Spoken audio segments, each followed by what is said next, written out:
Ladies and gentlemen, I used to think change had to take months. New year, new me kind of stuff. But then life hit me hard, and I realized I didn't have months. I had days. So I made a choice. 5 small habits, 1 week. And what happened? It wasn't magic.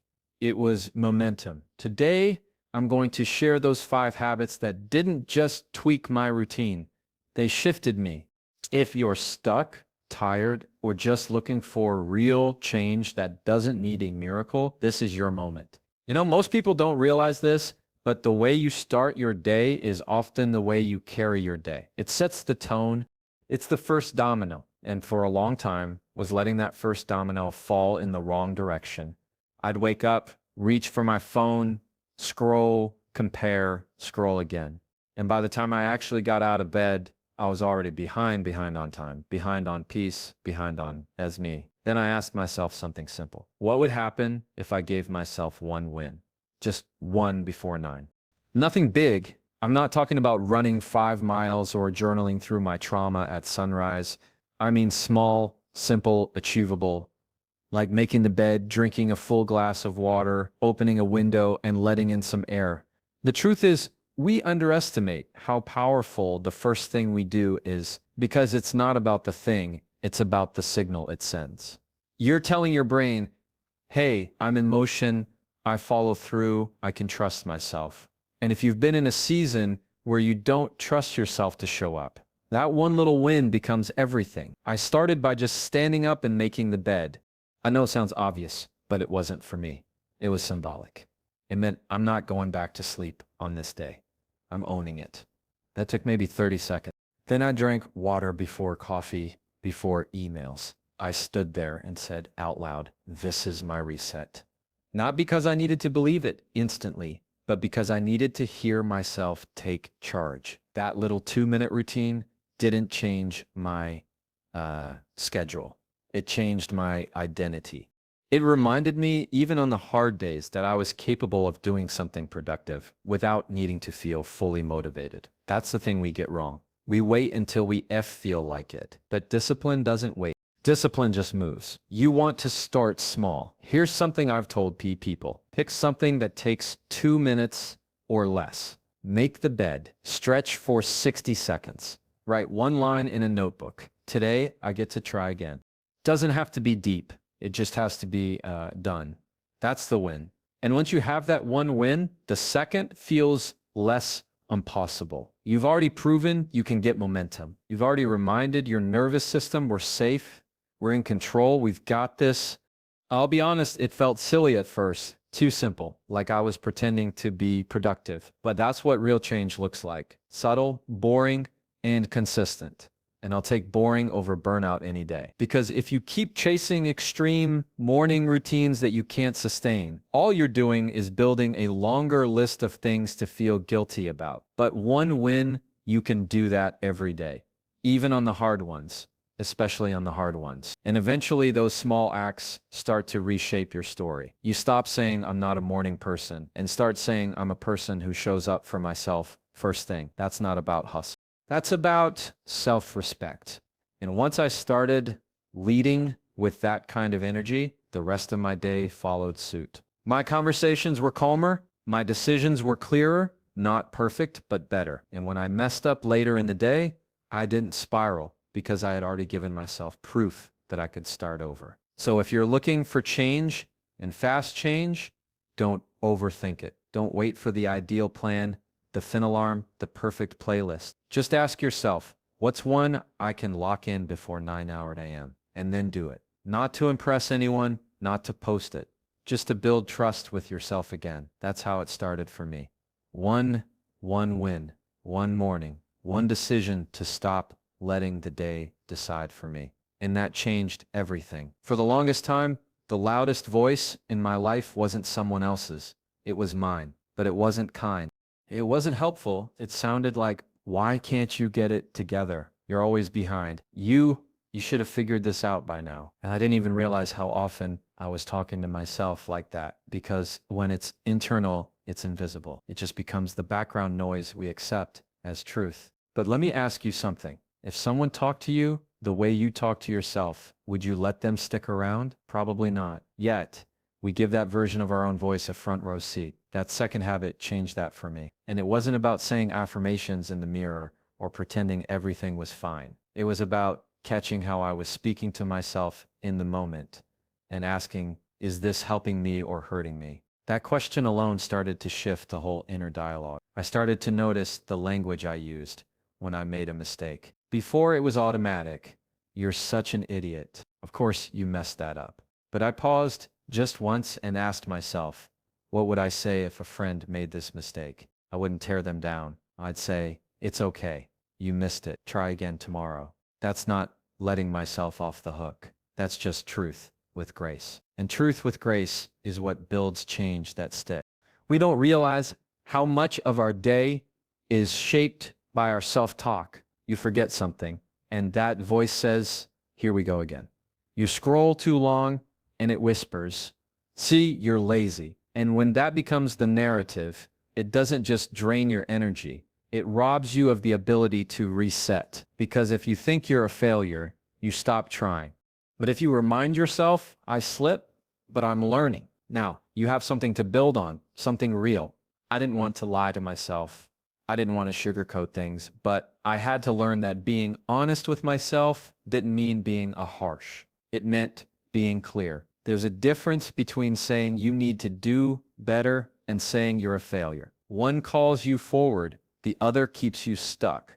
So I started shifting the tone, not the truth, but the tone. Instead of saying, you always mess this up, I said, this part's still hard for you. Let's work on it. That might sound small, but it opened a door to try again, a door to self-respect. And when you speak to yourself with respect, your actions start to follow that same energy. Look, I'm not telling you to be your own cheerleader all day. That's exhausting and honestly unrealistic. I'm saying treat yourself like someone worth helping, someone who's doing the best they can with what they've got. Because most of us aren't lazy or broken. We're just tired of being at war with ourselves. And I'll tell you this habit. It's not just for the quiet moments. It shows up when you're late, when you're triggered, when you're overwhelmed. That's when the real test happens. And if you've been practicing this new voice, this gentler, wiser, more grounded voice, it shows up like a friend stepping in when your old patterns try to take the mic again. It's not perfect. Some days that old voice still shows up fast and loud, but now I catch it. I name it, and I remind myself, that's not the truth. That's just fear or stress or fatigue talking. Then I replace it with something real. I'm not behind. I'm building. I'm not broken. I'm learning. I'm not failing. I'm growing. And those aren't just words. They're anchors. You don't need to wait until you feel good about yourself to speak kindly. You speak kindly first, and the feeling follows. That's how you rewire the default. That's how you create a version of you that you can rely on, even on the rough days. Not perfect, but present and committed. If you really want to change your life in a week, change how you speak to the person you spend the most time with yourself. One of the fastest ways I changed my life in that 1 week wasn't through motivation, it was through fewer decisions. Let me explain. Every day we make hundreds of little choices: what to eat, what to wear, whether to go to the gym, whether to respond to that text or scroll for 10 more minutes. And the problem isn't always the choices themselves. It's how often we have to make them. Decision after decision, all day long, and by the time we get to something that really matters, we're tapped out. That's called decision fatigue, and it will quietly wreck your consistency. So here's the shift I made. I stopped deciding 10 times and chose once. I picked my breakfast and locked it in for the week. Same thing every morning. Not because it was trendy or exciting, but because it was done. No thinking, no debating. I chose my clothes the night before, even if it was just sweats and 80 shirt. Done. I set a time for movement, 15 minutes, and didn't give myself the option to talk my way out of it when the time came. I decided laws once, so I wouldn't have to decide again. That might sound overly structured, but I'll tell you this. Structure isn't restriction. It's freedom. When your mind isn't cluttered with micro decisions, you free up energy to be present, to reflect, to create, to actually feel. because you're not constantly negotiating with yourself. And if you've ever spent half your morning in that tug of war, should I do this now? Should I wait? Should I even bother? You know how draining it is? When I say decide once, I mean it literally. Don't wait until you're standing in the kitchen to figure out what's for dinner. Don't wait until you're exhausted to ask yourself if you feel like working out. That version of you won't make the best choice. But the version of you that's clear-headed and calm, that version can make a plan. And when the time comes, you just follow the plan, not your feelings. This doesn't mean you become robotic. It means you give yourself the chance to build habits without friction. Because when something is already decided, it becomes default. You stop asking, should I? And start moving toward this is just what I do. That shift in identity happens fast when the path is already laid out. I used to think discipline meant waking up every day and forcing myself to make hard choices. But real discipline, I've learned, is designing your life so that the hard choices are already made. You give your future self less to wrestle with. That's not laziness, that's wisdom. Let me give you an example. Before, I'd open the fridge, stare for 5 minutes, and end up eating whatever was fastest. Not because I didn't care about nutrition, but because I didn't decide ahead of time. When I started prepping a single breakfast and rotating 2 simple lunches, I didn't just eat better, I felt better. Less guilt, less friction, more clarity. Same with movement. I told myself every day at 8 a.m., you move for 15 minutes. Doesn't matter if it's a walk, stretch, or body weight exercises. Just move. And because I wasn't waking up and debating with myself anymore, I stopped skipping it. It wasn't up for discussion. It was already done. This principle works in every area. When are you checking your email? Decide it. What's your wind down routine? Choose it. Even if it's just 3 steps, turn off the lights, brush your teeth, write 1 line in a journal. Choose it now, not when you're tired. Because when you remove those 10 daily what should I do moments, you free up space to actually live. You don't waste energy convincing yourself to act. You just act. And in that space, you start to feel your momentum build. Small wins compound. Confidence grows. And suddenly, you're not stuck anymore. You're moving. I'm telling you, this right here was one of the most powerful things I did. It didn't just organize my time. It stabilized my mindset. I stopped negotiating with excuses. And I started following through. So if you're overwhelmed, tired, or just feel like life is too chaotic to make any real change, try this. You make fewer choices. Choose once, and let that be enough. One of the habits that changed everything for me, and I mean everything, was movement. Not a full-on workout plan, not a gym membership, not a 6-week at transformation challenge. Just simple, consistent daily movement. 15 minutes, that's it. And I know when you hear that, it might not sound like enough to do anything meaningful, but it's not about the minutes. It's about the message it sends to your body and your mind. I used to wait until I had the perfect conditions to move enough energy, enough time, the right mood, the right playlist. But the truth is, if you're waiting to feel like you're already losing the battle, because the body craves routine more than it craves intensity. It doesn't need perfect, it needs consistent. So I decided no matter what, I was going to move for 15 minutes a day. No negotiations, no expectations, just movement. Some days it was a walk around the block. Other days I stretched on the floor or did a few rounds of deep breathing while pacing in my living room. It didn't have to be structured. It just had to happen. And here's what shocked me. It wasn't even the physical changes that hit first. It was the mental ones. I started to notice I was less irritable. My thoughts felt less heavy. I wasn't carrying the same tension in my shoulders or my chest. It felt like I was letting go of something every time I moved. That's when it clicked. Movement isn't about burning calories. It's about burning off the mental weight we carry all day. That stress, that anxiety, that overthinking, it lives in our body. And if we're not moving, it just stays stuck. But when you get up and put your body in motion, you're sending a new signal. I'm alive. I'm present. I'm in control again. This habit became sacred for me. Not because I needed a six-pack, but because I needed a reset, a moment to shake off the mental dust, to get out of my head and into something real, something grounded. And the beauty of it, it never had to be complicated. The hardest part was just starting. But once I did, Something shifted. I stopped making excuses because 15 minutes I could find that no matter what. I could find that while waiting for dinner to cook. I could find it before my first meeting. I could find it even when I didn't want to, especially when I didn't want to. Those were the days it mattered most. When my brain was spiraling, when I felt disconnected, when everything felt like too much, that's when I needed movement.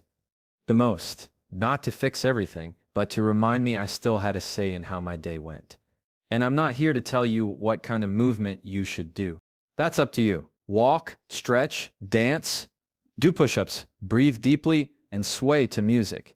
It's not the type of movement that matters. It's that you're sending the message, I'm not frozen, I'm not stuck, I'm here, I'm moving. And that alone creates momentum. Because here's what happens when you start moving regularly, even just a little. You begin to trust yourself again. You keep a promise, and your confidence responds. You feel your energy lift. And you realize maybe today isn't a lost cause. You breathe deeper, you slow down, you reconnect, and slowly you start to want more of that feeling. Not because someone told you to do it, but because you chose it. And I'll be real with you. There were mornings when I rolled my eyes and thought, what is 15 minutes even going to do? But I did it anyway. Not for perfection, not for results, for rhythm. Because movement isn't about achievement, it's about alignment. And when your body is in motion, it's a lot easier to get your mind to follow. So if you're overwhelmed, stuck in your head, tired of feeling like life is running you instead of the other way around, try this move just for 15 minutes. Not to change your body, to change your state. You'll be surprised how quickly everything else starts to move with you. Let's talk about quiet.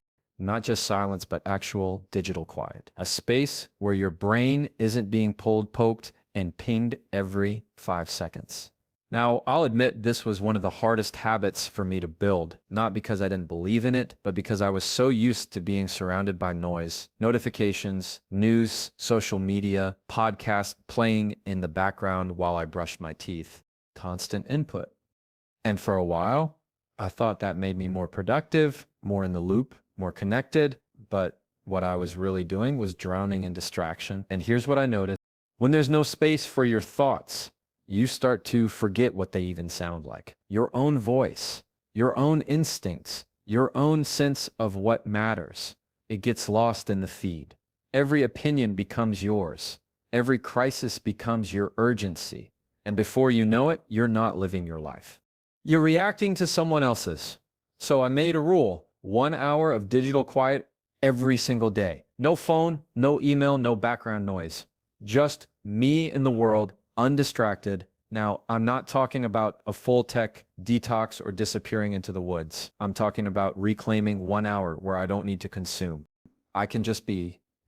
And I didn't realize how badly I needed that until I finally gave it to myself.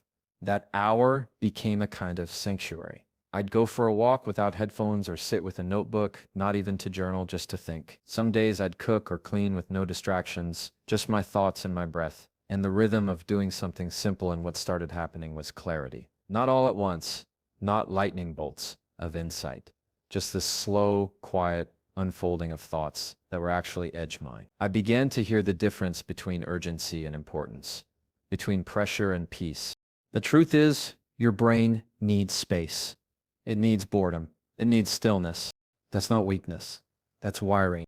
We've been taught to fill every gap, every pause. We fill it with scrolls and streams and constant stimulation.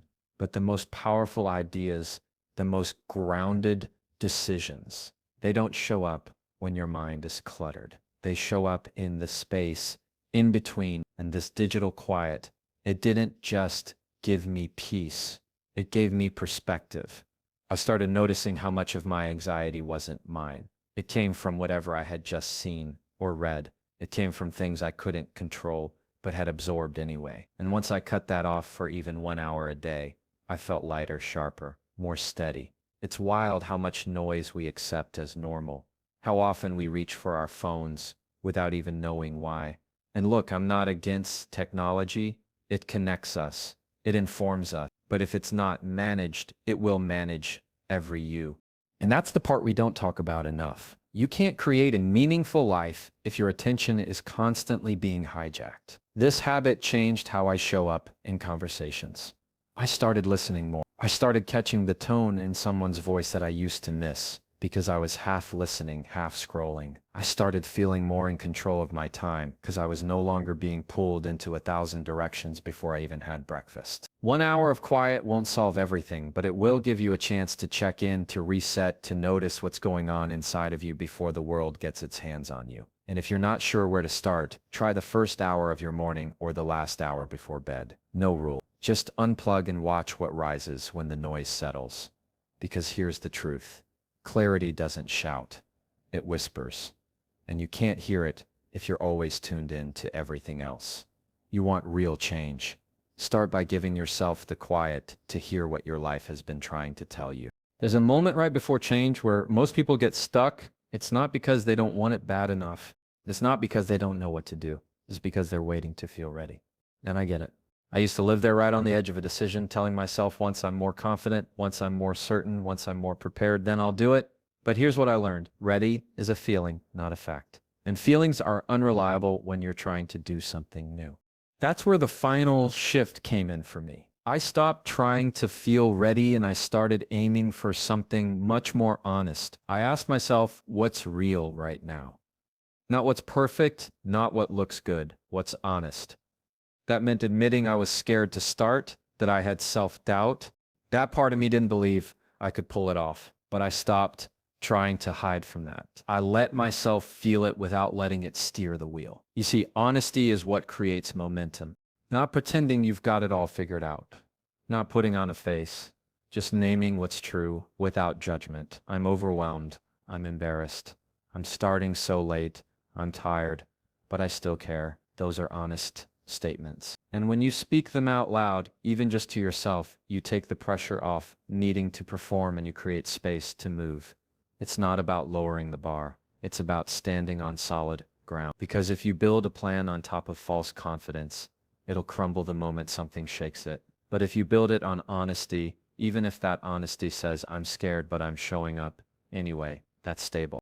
That's real. I had to learn how to start without pretending to stop, faking readiness, and start respecting the truth. Some days that meant saying, I feel like quitting today.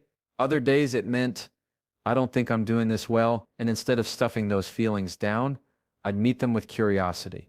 Okay, so that's where I'm at now. What?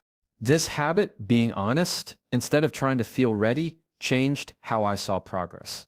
I stopped needing to impress anyone, including myself. I just needed to be in the game, to keep showing up, to let go of the idea that it had to look a certain way to count. Some of my biggest breakthroughs didn't come from power moves. They came from soft truths, quiet moments where I said, this is hard, I'm still here.